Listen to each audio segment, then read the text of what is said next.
አንዳንድ ጊዜ በህይወት ውስጥ የምናደርገው አንድ የተሳሳተ ምርጫ ወይም በአንድ አስከፊ ቅጽበት ባልተገባ ቦታ መገኘት የህይወታችንን መስመር ሙሉ በሙሉ ሊቀይር ይችላል። ታሪካችን የሚጀምረው ጸጥታ የሰፈነበትና ውብ በሆነ የተፈጥሮ ጫካ ውስጥ ነው። ነገር ግን ከዚህ ውበት በስተጀርባ ሚሊዮኖችን የሚያንቀሳቅስ የሰዎችን ህይወት የሚቀጥፍና የክህደት መረብ የተዘረጋበት አደገኛ የወንጀል ዓለም ተደብቆበታል።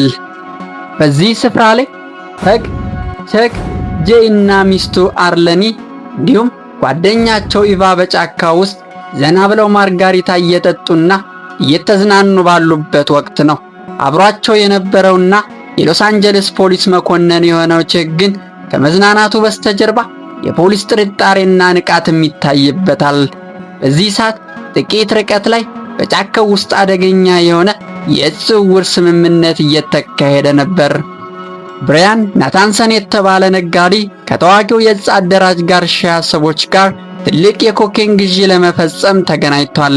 ነገር ግን በስምምነቱ ወቅት አለመግባባት ተፈጥሮ የተኩስ ልውውጥም ይጀመራል። በጫካው ውስጥ የነበሩት ቼክ እና ጓደኞቹ የተኩስ ድምጽ ይሰማሉ። ቼክ ሁኔታውን ለማጣራት ወደ ድምጹም ያመራል። ጓደኛው ጄይ በከፍተኛ ጉጉትና ፍርሃትም ይከተለዋል። ሁለቱ ሰዎች እዚያ ሲደርሱ የሚያዩትን ነገር ዘግናኝ ነበረ። ሙሉ በሙሉ እልቂት የተፈጸመበት የጦር ሜዳ፣ የጋርሺያ ሰዎች ሙሉ በሙሉ ተገድለዋል። ብራያን ግን ቆስሎ አካባቢውን አምልጧል። ቼክ እና ጄይ እዛ መሬት ላይ ተጥሎ የነበረውን በሚሊዮን የሚቆጠር ዶላር የሚያወጣ ከፍተኛ መጠን ያለው ኮኬን የያዘ ቦርሳ እንዲሁም ሚሊዮን ዶላር የያዘውን ሳምሶናይትም ያገኙታል። የፖሊስ መኮንኑ ቼክ ወንጀሉን ለባለስልጣናት ከማሳወቅ ይልቅ ይህንን እጽ ይዘው በመሰወር ለራሳቸው ጥቅም ለማዋልም ይወስናሉ። ወደ ካምፓቸው ተመልሰው ዕቃውን ሲያዩት ኢቫ በከፍተኛ ድንጋጤና ፍርሃት ውስጥ ትገባለች። ይህ ነገር ሕይወቴን አንድ ጊዜ አበላሽቶታል፣ በምንም አይነት ህገወጥ ድርጊት ውስጥ አልሳተፍም በማለት እምቢተኝነቷን ትገልጻለች። ሆኖም ቼክ እሷን ለማስፈራራትም ይሞክራል። ወንድሟ በዝውውር ወንጀል ተከሶ የ10 ዓመት እስራት ሊፈረድበት ሲል እሱ በስልጣኑ ተጠቅሞ እንዳስቀረውም ያስታውሳታል። እሷ ለፖሊስ ከተናገረች ወንድሟን መልሶ እንደሚያስረው ዝቶ ያስፈራራታል። ኢቫ ግን ከዚህ አስፈሪ ሁኔታ ለመሸሽ በጫካው ውስጥ እየሮጠች ትታቸውም ትሄዳለች። በጫካው ውስጥ ስትቅበዘበዝ በጽኑ የቆሰለው ብራያንን ታገኘዋለች። ብራያን በሽጉጥ አስፈራርቶ እሷን ይዟት በመኪና ወደ ጓደኛው ዲኒ ቤት እንድትወስደውም ያደርጋታል። ዲኒ ለብራያን ደህንነቱ የተጠበቀ መጠለያ የሚሰጥ ነገር ግን ራሱ በወንጀል ዓለም ውስጥ ያለ ሰው ነው። በሌላ በኩል ደግሞ ቼክ፣ ተግ እና ጄይ በኮኬኑ ምን ማድረግ እንዳለባቸውም ይመክራሉ። ቼክ ይህንን እጽ ለከተማዋ ትልቅ ባለሀብትና እጽ አከፋፋይ ሳንቶስ በመሸጥ ትልቅ ገንዘብ ማግኘትም እንደሚችሉም ያምናል። እያንዳንዳቸው ከፍተኛ የሆነ የገንዘብ ፍላጎትም አላቸው። ለአብነትም ያክል ቼክ አካል ጉዳተኛ የሆነችው ልጁን ካረን በጥሩ የግል ሕክምና ተቋም ውስጥ ለማሳደግ እና ከፖሊስነት ስራው ለመውጣት ከፍተኛ ገንዘብ ይፈልጋል። ተግም በፍጥነት ባለሀብት ለመሆንና ከድህነት ለመውጣትም ይጓጓል። አርለኒ ደግሞ የራሷን የሥነ ጥበብ ጋላሪ በከፍተኛ ደረጃ ለማስፋፋትም ትመኛለች። ኮኬኑንም በጊዜያዊነት በዚሁ ጋላሪ ውስጥ ለመደበቅም ትስማማለች።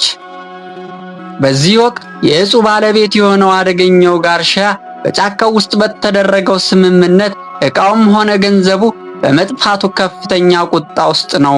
ዕቃውን ለማስመለስና ክህደት የፈጸሙትን ለመቅጣት ሶላንጂ የተባለችውን እጅግ ጨካኝና አረመኔ የሆነችውን ገዳይ ወደ ከተማዋ ይልካታል። ሶላንጂ ወደ ከተማዋ እንደገባች መረጃዎችን ማሰባሰብም ትጀምራለች። ተግ በክለብ ውስጥ እየተዝናና ሳለ በአርጀንቲናና በብራዚል ተወልጄ ያደግኩ የኢንቨስትመንት አማካሪ ነኝ በማለት ትቀርበዋለች። ተግ በሴትነቷ ተማርኮና በአዲሱ ሀብቱ ተመክቶ ሚስጥሩን በከፊል ያካፍላታል።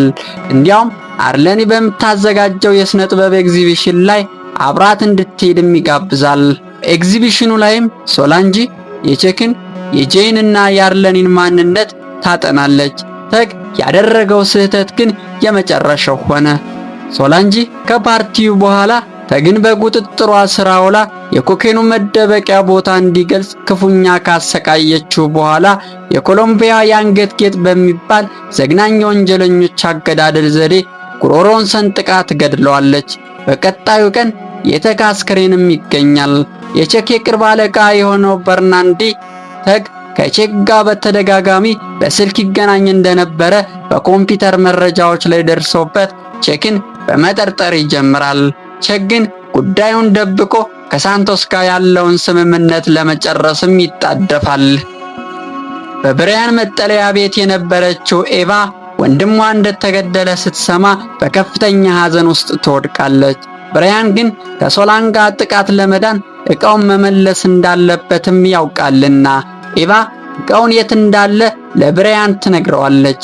ይህ በእንዲህ እንዳለ ሶላንጅ ወደ አርለኒ ጋላሪ ትሄድና አርለኒን በብቸኝነት አገኝታ ዕቃውን የት እንዳለ በስለት እያስፈራራቻት ትጠይቃታለች። አርለኒ በከፍተኛ ፍርሃት ውስጥ ሆና ዕቃው በፕላሲሬታ ካኔን የነዳጅ ማጣሪያ ማከማቻ ውስጥ በ5 ሰዓት ተኩል ላይ በሳንቶስ እንደሚሸጥም ትነግራለች።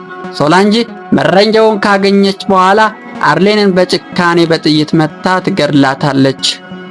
የመጨረሻው ትዕይንት የሚከናወነው በፕላሲሬታ ካኔን የነዳጅ ማጣሪያ ውስጥ ነው። ቼክ እና ጄይ ዕቃውን ይዘውት ሳንቶስንና ሰዎችን ይጠብቃሉ። ጄይ በከፍተኛ ፍርሃትና ጭንቀት ውስጥ ሆኖ ስምምነቱ ሊጠናቀቅ ሲል ግን ሁኔታዎች ሙሉ በሙሉ ይቀያየራሉ። ብሪያን እና ኢቫ እዚያም ይደርሳሉ። በአንድ በኩል ቼክ፣ በሌላ በኩል ደግሞ ሳንቶስ፣ በሌላ በኩል ደግሞ ብሪያን ይፋለማሉ። በዚህ መሃል ጨካኟ ሶላንጂ በድንገት ተከስታ ጥቃቱን ትከፍታለች። ከፍተኛ የተኩስ ልውውጥም ይደረጋል። ሳንቶስና ሰዎቹም ይገደላሉ። ቼክ ራሱ በከፍተኛ ስግብግብነቱ ምክንያት በጥይት ተመቶ ሕይወቱም ያልፋል። በመጨረሻም ብሪያን ሽጉጡን ወደ ሶላንጂ ይደቅናል። ሶላንጂ ግደለኝና ይለቅልህ ስትለው ብሪያን ግን ራሱን ከመግደል ይልቅ የፌዴራል ደህንነት ወኪል መሆኑን ይገልጽላታል። ላለፉት 5 ዓመታት በሚስተር ግራሻያን መረብ ውስጥ ገብቶ ሲሰልል እንደነበረም ወይንም ስውር ወኪል ነበረ መሆኑን ይገልጽላታል። ብሪያን ለፖሊሱ አለቃው ብራንዴት ዕቃውንና ገንዘቡን አስረክቦ ስራውን ያጠናቅቃል። ፊልሙ የሚያበቃው ኢቫ ወደ አዲሱ ሕይወቷ ለመጓዝ በአውሮፕላን ማረፊያ ውስጥ ስትሆን ብሪያን አብሯት አዲስ ሕይወት ለመጀመር እድል እንዲሰጠው ሲጠይቃትና አብረው ሲሄዱም ያሳየናል። ይህ ድራማ በሰው ልጅ ሕይወት ውስጥ ስግብግብነት፣ የአቋራጭ መንገድ ፍለጋና ክህደት የሚያስከትሉትን አሰቃቂ ውጤቶችና መዘዞች በግልጽ ያሳያል። በምንም አይነት ሁኔታ ውስጥ ብንሆን የሌሎችን ሕይወትና ደህንነት አደጋ ላይ ጥሎ በፍጥነት ለመበልጸግ መሞከር መጨረሻው ጥፋት ነው። ቼክ ለልጁ መልካም ሕይወትን ቢመኝም የመረጠው የክህደትና የሕገወጥ ሥራ መንገድ ግን እሱንም ሆነ ጓደኞቹን ወደማይቀረው ሞት መርቷቸዋል። ፍትህና እውነት ሁልጊዜ ዘግይተውም ቢሆኑ ማሸነፋቸው አይቀሬ ነው። ተሉም ስለነበረ እጅግ አድርገን እናመሰግናለን። ቸር ሰንብቱ።